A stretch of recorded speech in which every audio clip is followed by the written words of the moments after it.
மௌனம் பேசியதே சரியில்ல. துளசி, சிவா என்ன நடக்க போகுதுன்னு பார்க்கலாம். வாங்க வீடியோக்குள்ள போலாம். சிவா மாத்திரை போடலான்னு மாத்திரை எடுக்குறாங்க. மாத்திரை நழுவி பெட்டுக்கு அடியில விழுந்துருது. அது உருண்டுகிட்டு போகும்போது சிவா அச்சச்சோ! கட்டில் கடியில மாத்திரை போயிருச்சே அப்படின்னு சொல்லிட்டு குனிஞ்சு அந்த கட்டில் கடியில கிடக்குற மாத்திரைய எடுத்துட்டு இருக்காங்க. அந்த நேரம் பார்த்து துளசி வந்ததும் சரி ரூம்ல தான் யாரும் இல்லையே அப்படின்னு சொல்லி ரூம்ப லாக் பண்ணிட்டு போய் குளிச்சுக்கிட்டு வரலான்ட்டு போறாங்க. சிவா மாத்திரை எடுத்து அந்த மாத்திரைய போட்டுக்கிட்டு சரி டப்பாவை வைக்கலான்னு திரும்புறாங்க. அப்ப கடியாரம் கீழ விழுந்துருது. ஐய்யய்யோ! இந்த கடியாரம் வேற கிழிந்துடுச்சே அப்படின்னு சொல்லி அந்த கடியாரத்த எடுத்து பார்க்குறாங்க. அது ஓடாம இருக்கு. கட்டிலுக்கு பக்கத்துலயே உட்காந்து அந்த கடியாரத்த பார்க்குறாங்க. எது செல்லு மூஞ்சிருச்சு போல இருக்கே. சரி அட்ஜஸ்ட் பண்ணுவோம். இன்னைக்கு என்னென்னமோ நடக்குது. ஏதோ ஒண்ணு பெருசா நடக்க போகுதுன்னு மட்டும் நல்லா தெரியுது அப்படின்னு சொல்லி அந்த செல்ல மாத்திக்கிட்டு இருக்காங்க. துளசி குளிச்சுக்கிட்டு அப்படியே டவலை சுத்திக்கிட்டு வந்து கண்ணாடிக்கு முன்னாடி நிக்கிறாங்க. துளசி சிவா இருக்கிறத பார்க்கல. சொகுசா தலை காய வச்சுட்டு இருக்காங்க. சிவா இந்த பக்கம் என்னடா இது சோப்பு மணக்குதுன்னு திரும்பி பார்த்திருப்பாங்க போல இருக்கு. துளசி நிக்கிறத பார்த்துட்டும் அவங்களையும் மறந்து பார்த்துக்கிட்டே இருக்காங்க. அச்சச்சோ ஒரு பொண்ணை பார்க்க இவ்வளவு வெக்கமா இருக்குது அப்படின்னு திரும்பி திரும்பி பார்த்த சிவா கையில வச்சிருந்த கடியாரத்தை கவனிக்கல. செல்ல மாத்ததும் அது ரிங் அடிக்க ஆரம்பிச்சிருச்சு. கடியாரம் அலார அடிச்சதும் துளசி திரும்பி பார்த்ததும் வான்னு கத்துறாங்க. கத்திட்டு கையில இருந்த கடியாரத்தை தூக்கி போட்டு ஐயோ மிதி மிதின்னு மிதிக்கிறாங்க. ஆஃப் ஆக மாட்டேங்குதே அப்படின்னு சொல்லிட்டு ஐயோ என்னங்க நீங்க இங்க இருக்கீங்களா வெளியில போங்க முதல்லங்கிறாங்க. நான் உங்க ஹஸ்பண்ட் தானே நான் இருந்தா என்ன அப்படிங்கிறாங்க. அதெல்லாம் முடியாது. நான் இப்ப குளிச்சாச்சு. நான் கோயிலுக்கு போகணும். அபிஷேகம் முடிஞ்சிட்டு வந்ததுக்கு அப்புறம் தான் எல்லாரும் அம்மா சொல்லியிருக்காங்கல்ல போங்க முதல்ல அப்படிங்கிறாங்க துளசி. இல்ல நான் உங்களை பார்த்தேன் இருந்தாலும் தப்பெல்லாம் பண்ண மாட்டேன் அப்படிங்கிறாங்க சிவா. பரவாயில்ல நீங்க தயவு செய்து வெளியில போங்க அப்படின்னு கையெடுத்து கும்பிடுறாங்க துளசி. சரிங்க நான் போறேன் அப்படின்னு சொல்லி துளசியை கிராஸ் பண்ணி போகும்போது ஒரு நிமிஷம் அவங்களையும் மறந்து மின்னல் வேகத்துல ரெண்டு பேரும் ஒருத்தர் ஒருத்தர் பாத்துக்கிறாங்க. சரிங்க நான் காலையில எழுந்திரிச்சதுல இருந்து இன்னும் காப்பி குடிக்கல. நான் ரெண்டு பேத்துக்கும் சேர்ந்து போய் காப்பி போட்டு எடுத்துட்டு வரேன்னு சொல்லிட்டு சிவா போய் காப்பி போட்டு எடுத்துட்டு வராங்க. இங்க துளசி ட்ரெஸ் சேஞ்ச் பண்ணிட்டு உடனே கதவை திறந்து விடுறாங்க. சிவா காப்பி கொண்டு வந்து இந்தாங்க புடிங்க சுடுது அப்படிங்கிறாங்க. அச்சோ நீங்க எதுக்குங்க இந்த வேலையெல்லாம் செய்யறீங்கன்னு கேக்குறாங்க துளசி. அட பரவாயில்லைங்க நான் உங்க புருஷன் தானே நான் போட்டு காப்பி கொண்டு வந்து கொடுத்தா நீங்க குடிக்க மாட்டீங்களா என்ன வாங்கிக்கோங்க அப்படின்னு சொல்றாங்க. துளசியும் ஒரு கப்பு வாங்கிக்கிறாங்க. துளசி பதட்டத்தோடவும் பயத்தோடவும் அந்த காப்பியை வாங்கி குடிச்சிட்டு இருக்காங்க. சிவா உட்காந்துக்கிட்டே நான் ஜனனியை லவ் பண்ணி தானே கல்யாணம் பண்ணிக்கிட்டேன். ஆனா எனக்கு அந்த பதட்டமோ பயமோ எதுவுமே கிடையாது. ஆனா இவங்க ஏன் என்ன பார்த்தா பயப்படுறாங்க எதனால எனக்கு பழச மறந்து போன மாதிரி அந்த ஆக்சிடென்ட்ல இவங்களுக்கும் ஏதோ தொட்டதெல்லாம் பார்த்ததெல்லாம் பயம் ஒட்டிக்கிச்சோன்னு நினைக்கிறாங்க சிவா. துளசி காப்பியை குடிச்சதும் சிவா கேட்குறாங்க என்னங்க காப்பி எப்படி இருந்ததுன்னு நீங்க சொல்லவே இல்லையேங்கிறாங்க. நல்லா இருந்துச்சுங்க தேங்க்ஸுங்கிறாங்க துளசி. துளசி வெளியில ஓடி வந்ததும் ஜெயாவுக்கு தான் ஃபோன் பண்றாங்க. ஜெயா இனிமே ஒரு நிமிஷம் கூட இங்க இருக்கவே முடியாது. நான் தப்பு மேல தப்பு பண்ணிக்கிட்டே இருக்கேங்கிறாங்க. ஏய் கொஞ்சம் ரிலாக்ஸா ரெடி மெதுவா பேசு அமைதியா பேசி ஏன் பொறுமையா இரு என்னாச்சு உனக்கு. ஆமா உன்னோட சர்டிஃபிகேட் எல்லாம் எங்க இருக்குன்னு கேக்குறாங்க. வீட்டில் தான் இருக்குங்கிறாங்க. சரி வீடு அதை டூப்ளிகேட் வாங்கிக்கலாம். சரி ஐடி கார்டாவது இருக்காங்கிறாங்க. அதுவும் இல்லை வீட்டில் தான் இருக்குங்கிறாங்க. ஐயோ உனக்கு டிக்கெட் புக் பண்ணுறதுனா கூட ஐடி கார்டு வேணுமேங்கிறாங்க. ஐயோ என்னடே பண்ணுறது என்கிட்ட எதுவுமே இல்லை. இருக்கிற சிம் கார்டை வீசிட்டு புது சிம் கார்டு வாங்கிக்கலாம். சிம் கார்டில் இருக்கிற ஆதார் கார்டு உன்னோட கைரேகையும் வச்சு புதுசாக ஓடிபி ஓப்பன் பண்ணிக்கலாம். சரி ஜெயா அதுக்கு நான் ஏற்பாடு பண்ணுறேங்கிறாங்க. சரி ஆதார் கார்டு உன் கைக்கு வந்ததும் நீ எனக்கு ஃபோன் பண்ணுன்னு ஜெயா சொல்கிறாங்க. சரிங்கிறாங்க துளசி. துளசி யோசிக்கிறாங்க இங்கிருந்து எப்படி வெளியில் போகிறது. சரி மார்க்கெட் போய் காய்கறி வாங்கிட்டு வரேன்னு சொல்லிட்டு இங்கிருந்து கிளம்பி போக வேண்டியதுதானே நினச்சிட்டு துளசி போகிறாங்க. துளசி வெளியில் வராங்க. சிவாவோட அம்மாவுக்கு வந்திருக்காங்க. அம்மா காய்கறி எல்லாம் மூஞ்சி போச்சுங்கிறாங்க துளசி. அட ஆமாம்மா முத்து வேற அவன் பொண்டாட்டி கோத்துக்கிட்டான்னு அவளை கூட்டிகிட்டு வரக்காக ஊருக்கு போயிட்டான். அவன் லீவ் போட்டு 2 நாள் ஆச்சு. அம்மா அவங்க வரும்போது வரட்டும் நான் போய் காய்கறி எல்லாம் வாங்கிட்டு வரேங்கிறாங்க துளசி. அட இருமா பூஜையை முடிக்கிறதுக்கு கொஞ்சம் நேரம் தானே ஆகும். பூஜையை முடிச்சுட்டு நானும் வரேன் 2 பேருமா சேர்ந்து போய் காய்கறி எல்லாம் வாங்கிட்டு வரலாங்கிறாங்க. காய்கறி எல்லாம் அதை பார்த்து வாங்கணும் இல்லையா நானும் வரேங்கிறாங்க. ஐயோ அதெல்லாம் ஒன்றும் வேண்டாம். கத்திரிக்காயை கிள்ளி பார்த்து வாங்கணும். முருங்கைக்காயை முறிச்சு பார்த்து வாங்கணும். கையை தட்டி பார்த்து வாங்கணும். காய்கறி எல்லாம் நான் நல்லா பார்த்து வாங்குவேன். பீட்ரூட்டை கிள்ளி பார்த்து வாங்கணும். கேரட்டை கீறி பார்த்து வாங்க. அப்பா இவ்வளவு விஷயங்கள் தெரிஞ்சு வச்சிருக்கியா. சரி சரி பர்ஸ்ல பணம் இருக்கு எடுத்துட்டு போ. போகும்போது காவேரியோட ஃபோன் நம்பர் இருக்கு. அங்க ஏதாவது உனக்கு தேவைன்னா உடனே காவேரிக்கு ஃபோன் பண்ணுங்கிறாங்க. துளசியும் சரின்ட்டு போறாங்க. துளசி வெளியில வந்ததும் ஒரு ஃபோன் கடைக்கு தான் போறாங்க. அங்க போய் செகண்டா ஒரு ஃபோன் கேட்கறாங்க. கார்டு வச்சிருக்கீங்களாங்கிறாங்க. அதெல்லாம் எதுவும் இல்லைன்னா என்கிட்ட பழைய நம்பர் தான் இருக்கு. ஃபோன் நம்பர்ல இருக்கிறத வச்சு எடுக்க முடியுமாங்கிறாங்க. அப்படியா சரி ஃபோன் நம்பர் சொல்லுங்கன்னு ஃபோன் நம்பர் எடுத்து அதை இருந்து செக் பண்றாங்க. ரெண்டா ஃபோனும் புது சிம்மும் வாங்கிட்டு கிளம்பிடுறாங்க துளசி. துளசியோட அம்மாவும் அப்பாவும் சேதுவை பாக்குறதுக்காக போயிருக்காங்க. சேதுவை கூப்பிடுறாங்க. மாப்பிள்ளைங்கிறாங்க. மாப்பிள்ளை வெளியில வராரு. மாப்பிள்ளை துளசி போனதுல இருந்து துளசியோட அப்பாவுக்கு உடம்பு சரியில்லை கொஞ்சம் பணம் வாங்கிட்டு போலான்னு வந்தான்னு சொல்றாங்க. என்னது பணம் வேணுமா.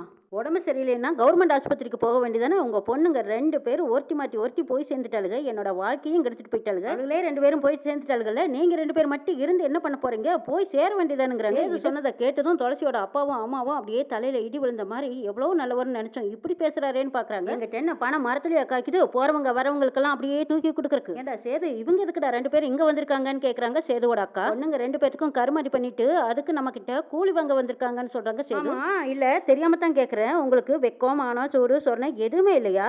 எந்த மூஞ்சிய வச்சுக்கிட்டு இப்ப என் தம்பி வீட்டு வாசல்ல வந்து பணம் வேணும்னு வந்து நிக்கிறீங்க? சாந்தி, உங்க 2 பேத்தையும் எப்படி மலையாட்ட நம்பணும்? நீ என்னமோ இப்படி பேசுறேன்னு கேட்குறாங்க துளசியோட அம்மா. வேற எப்படி பேச சொல்றீங்க? பொண்டாட்டி போய் சேர்ந்துட்டா நம்ம ஊர்ல அடுத்த கல்யாணத்துக்கு இன்னொரு பொண்ணு கொடுக்கவே மாட்டானுங்க. இந்த லட்சணத்துல உங்க வீட்டு மகாராணியை ஒருத்தி மாத்தி ஒருத்தி என் தம்பி கல்யாணம் பண்ணி 2 பேரும் இப்ப என் தம்பி அம்போன்னு விட்டுட்டு போயிட்டாளுங்க. நான் அப்பவே தலையை அடிச்சுக்கிட்டேன். இந்த சம்பந்தமே வேண்டாண்டா, வேற எங்கேயாவது பார்க்கலாம் அப்படின்னு சொல்லி கேட்டேன். இவன் தான் சொல்லி கேட்கவே இல்லை. சொல்லி இவன் கேட்டிருந்தானா இப்படி எல்லாம் நடந்திருக்குமா? இவன் தான் நியாயம் தர்மம்னு பேசி இப்படி வந்து கோந்திருக்கான் பாருங்க. உங்க 2 பேத்துக்கு என்ன அதை பத்தியெல்லாம் எந்த கவலையும் இருக்காது. அவன் எக்கடா கேட்டா உங்களுக்கு என்ன? உங்களுக்கு தேவை பணம். இந்த பொழப்புக்கு நானுக்கிட்டு சாகலாம் அப்படின்னு சாந்தி கொடூரமான வார்த்தைகளை அள்ளி வீசுறாங்க. துளசி சிம்ம போடுறாங்க. சிம்ம போட்டதும் உடனே ஒரு நம்பருக்கு கால் பண்றாங்க. அது சேதுவோட நம்பருக்கு மெசேஜ் வந்ததும் ஆன் ஆகுது. சேது அந்த பக்கமா போய் துளசி துளசி நீ தானே அப்படிங்கிறாங்க. துளசி சேதுவோட குரலை கேட்டதும் ஐயோ இந்த சிம்மு சேதுவோடதா, இது உடனே நம்ம கேன்சல் பண்ணி ஆகணுமே அப்படின்னு சொல்லிட்டு அந்த கடற்கரை சொல்லிட்டு அவசர அவசரமா துளசி அங்கிருந்து கிளம்பி ஓடிடுறாங்க. சேது திரும்ப திரும்ப அந்த நம்பருக்கு போன் பண்ணி பாக்குறாங்க. சுவிட்ச் ஆப்னு வருது. அதுக்கப்புறம் அங்க முன்னாடி இருந்த பொருளை தூக்கி வீசிட்டு அடைச்ச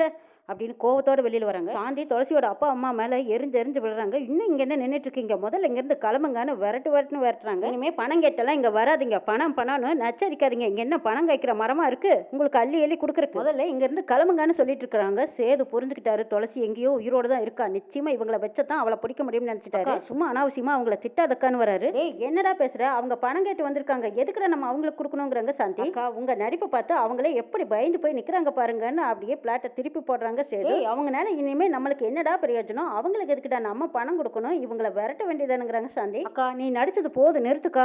அத்தை மாமா நீங்க 2 பேரும் என்ன பயந்துட்டீங்களா? மாமா அத்தை நல்லா கேட்டுக்கோங்க. இந்நேரம் நான் இருக்க வேண்டிய இடத்துல வேறொருத்தர் இருந்தாலும் அவங்க இப்படித்தான் பேசியிருப்பாங்க மாமா. அப்படிப்பட்ட கேடு கட்டுவேன் நான் கிடையாது மாமா. உண்மையான மனசோட சொல்றேன். எப்ப நான் உங்க வீட்டுக்குள்ள வந்தனோ அப்பவே உங்களை எங்க அப்பா அம்மாவா பார்க்க ஆரம்பிச்சிட்டேன். நான் உங்க மருமகன் கிடையாது, நான் உங்களோட மகன். சாந்தியை பார்த்து கஞ்சாட பண்றாங்க சேது. சாந்தியும் புரிஞ்சுக்கிட்டாங்க. பாருங்க மாமா, நீங்க எப்ப வேணாலும் என் வீட்டுக்குள்ள வரலாம். 2 பேரும் என்கிட்ட என்ன வேணாலும் கேட்கலாம். அதுக்கான உரிமை உங்களுக்கு இருக்கு மாமா. அக்கா நீ உள்ள போய் முதல்ல பணம் எடுத்துட்டு வந்து மாமாவுக்கு அத்திக்கும் கொடு. அதுக்கு முன்னாடி குடிக்கிறதுக்கு அவங்களுக்கு 2 பேருக்கு ஏதாவது கொடு. நம்ம 2 பேரும் போட்ட டிராமாவில் அவங்க 2 பேரும் எப்படி பயந்து போய் நிக்கிறாங்க பாரு. அட என்னக்கா அப்படியே சலமாரி நிக்கிற? போக்கா போய் குடிக்கிறதுக்கு ஏதாவது எடுத்துட்டு வாங்குறாங்க. சாந்தி ஒண்ணுமே புரியல. என்னடா இது சித்துக்குள்ள இவனுக்கு என்ன பைத்தியம் பிடிச்சிருச்சா? இந்த விரட்டுறானே இதுக்கு 2 நாள் நம்மளுக்கு இன்னும் என்ன பிரயோஜனமாக போகுது? ஏன் இப்படி பண்றான் அப்படின்னு தெரியாம சாந்தி போய் ஏதோ குடிக்கிறதுக்கு எடுத்துட்டு வர போறாங்க. முதல்ல நீங்க உட்காருங்க. என்ன எப்போ பார்த்தாலும் பயந்து நிக்கிறதே உங்களுக்கு வேலையா போச்சு. பேசாம உட்காருங்க. வாங்க அத்தை நீங்களும் உட்காருங்கிறாங்க. இல்ல மாப்பிள்ள இருக்கட்டும் நான் நிக்கிறேங்கிறாங்க மரியாதையா.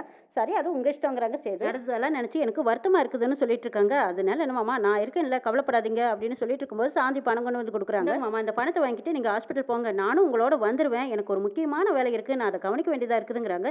சரி மாப்பிள்ள உங்க வேலை என்னவோ அதை பாருங்கிறாங்க. ரொம்ப நன்றி மாப்பிள்ள, நாங்க வரோம்னு சொல்லி கையெடுத்து கும்பிட்டு துளசியோட அப்பாவும் அம்மாவும் இங்க இருந்து கிளம்பி போறாங்க. ஏய் சேது உனக்கு என்ன பைத்தியம் கீட்டியம் முடிச்சு போச்சா? சினிமால வர மாதிரி இப்படி மாத்தி பேசிட்டு இருக்கிறியே, உனக்கு என்னடா ஆச்சுன்னு கேக்குறாங்க. சாந்தி அதெல்லாம் இருக்கட்டும், அந்த ஆளுக்கு இப்ப எதுக்குடா பணம் கொடுத்த? அவளுக்கு 2 பேத்துக்கும் அப்படியே கொட்டி கொடுத்த மாதிரி இப்ப இந்த ஆளுக்கும் 2 பேத்துக்கும் கொட்டி கொடுக்கணுமாக்கும். நீ பண்றது எனக்கு எதுவுமே புரியலடாங்கிறாங்க. சாந்தி அக்கா உன் தம்பி எது பண்ணனாலும் அதுக்கு ஒரு காரணம் இருக்குன்னு உனக்கு புரியுமல்ல தெரியுமல்ல? என்ன காரணமோ எனக்கு தெரியல போடாங்கிறாங்க. சாந்தி அக்கா துளசியோட போனு ஆனா அதே நம்பருக்கு திருப்பி போட்டா பேசாம இருக்கா. அவ எங்கேயும் இன்னும் உயிரோட இருக்காக்கா. டேய் சேது ஆக்சிடென்ட்ல வேற யாராவது துளசியோட போன் எடுத்து கூட ஆன் பண்ணியிருக்கலாம். பண்ணனதும் அவங்க பேசாம வச்சதும் அவங்க பயந்துகிட்டு வச்சிருப்பாங்களோ என்னவோ. நீ உடனே அது துளசி தான் நினைச்சுக்கிட்டு இந்த அன்னக்காவடிகளுக்கு அப்படியே அள்ளி எடுத்து கொடுத்துட்டியடா. ஆமாக்கா நான் அந்த கோணத்துல பாக்கலையே, அது துளசியா தான் இருக்கணும்னு நான் நினைச்சு சந்தேகப்பட்டேனாக்காங்கிறாங்க. ஆமாப்பா நீ எந்த கோணத்துல பாத்தியோ எப்படியோ அந்த அன்னக்காவடிக வந்தது வாங்கிட்டு போயாச்சு.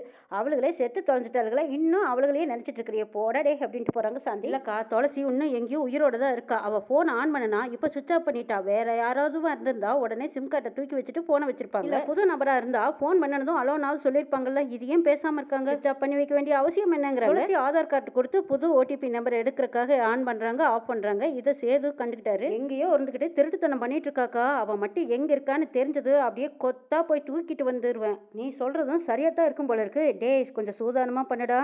அந்த கழுதை எங்கேயோ ஒரு பக்கம் உயிரோடு இருந்துக்கிட்டு நம்ம கிட்ட எப்படி ஏமாத்து வேலை பண்ணிட்டு இருக்கா.